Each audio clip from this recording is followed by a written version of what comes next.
Donc l'Est de la RDC est affecté depuis maintenant de nombreuses années par une crise double, à la fois structurelle, c'est-à-dire que cette région a connu plus de 30 ans de conflits armés. Donc en espace de 3 mois, nous avons connu autant de blessés que dans toute l'année 2024. Et ce trend avait déjà été constaté par rapport à 2023.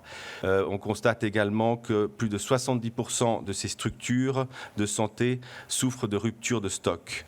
40% d'entre elles avaient été pillées à différents moments de la crise.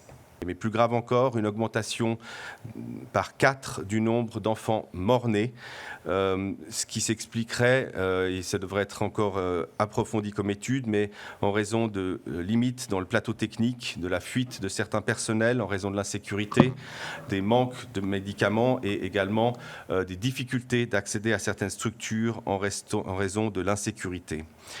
Le nombre de consultations pour la santé mentale et le soutien psychosocial dans les structures soutenues par le CICR, qui inclut les violences sexuelles, celui-ci a été multiplié par 7. Ce qui est encore une fois un chiffre qui doit nous interpeller et qui démontre une situation dramatique qui doit trouver des solutions rapidement. Il faut ajouter que cette situation que je vous décris là arrive dans un des pays du monde, la RDC, qui est le plus touché par les coupes de financement actuelles. Nous encourageons bien sûr le gouvernement de la RDC ainsi que ses partenaires du développement à renforcer leur engagement dans les zones de fragilité afin de pallier au manque de moyens des acteurs de la réponse humanitaire. International Committee of the Red Cross.